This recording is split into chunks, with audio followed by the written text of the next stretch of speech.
What's black and white and red all over? The big red bus. And it's coming to our very own SFSC this Tuesday. Now you're probably thinking of a bunch of excuses as to why you can't make it to the campus to donate. But before you do, don't. While doing the research for this presentation, I found out from the American Red Cross that less than 10% of Americans' population donates blood each year. This should be an eye-opener to 79% of my survey takers who answered incorrectly to this question. So before you allow yourself to think that there will be plenty of other people donating, you need to understand that there is a real, immediate need for blood in this country. And the solution to this problem is simple: go donate. Without the support from each and every one of you, people in desperate need of transfusions may not be able to get them. As the American Red Cross motto goes, the need is constant, the gratification is instant, give blood. The problem is that people just don't feel the need to donate anymore. According to the American Red Cross, blood facts and statistics, every 2 seconds someone in the U.S. needs blood. That means that more than 41,000 donations are needed every single day. Yes, those numbers are high, but that doesn't mean you can't make a difference. Take on the mentality that setting aside a few minutes out of your day to donate 1 pint of blood can help save another person's life. The solution is to donate. Not only is it the simplest one, it is also the only one. Contrary to the belief of 3 classmates who said that blood could be manufactured on my survey, unfortunately that isn't true. America's blood supply is strictly reliant on the generous donations from its citizens. To those of you who would be willing to donate aside from the fact that you're either too young or are not eligible health-wise, in this case it's the thought that counts. But for those of you who may have had a bad experience in the past, or who just don't like needles, please reconsider. Give it a chance this Tuesday. Come by the bus from 10 a.m. to 4 p.m. and give.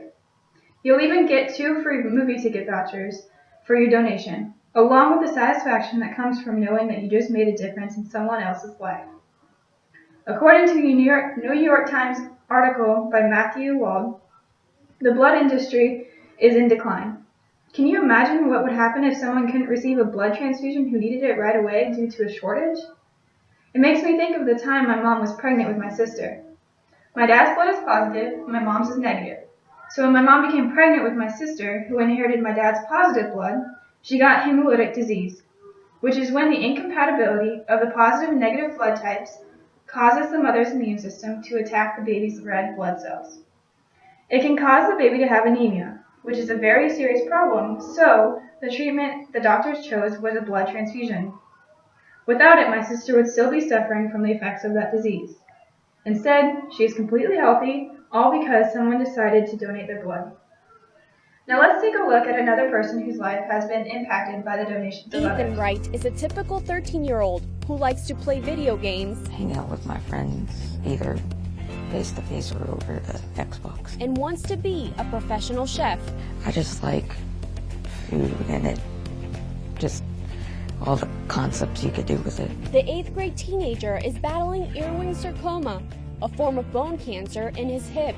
The tumor was pressing on his bladder and his stomach, and that was what was making him uncomfortable. Ethan says cancer is a really scary word for people to hear. When they do usually find out that somebody has it, they don't have a good couple days after that. We told him what he had. Of course, at the time, he got very upset, asked if he was going to lose his hair. You know, they're 13, going through everything. That's the last thing they want to worry about is their looks. Platelets and plasma are extremely important for cancer patients due to the harsh effects of chemotherapy. I've given blood for years and never knew that the amount of blood that cancer patients use. He's had a total of 8 units of red blood cells and 6 units of platelets throughout the 9 months that he's had 14 rounds of chemo. Ethan says that each transfusion literally recharged him. It makes me feel better. I have more energy the next couple days. And he says he is thankful for the little things in life. Family, that I got through this okay. And thankful for blood donors for sharing the gift of life with him. Thank you for donating, and do it again, please. He encourages other cancer patients Keep on fighting a good fight and keep on going through it, okay?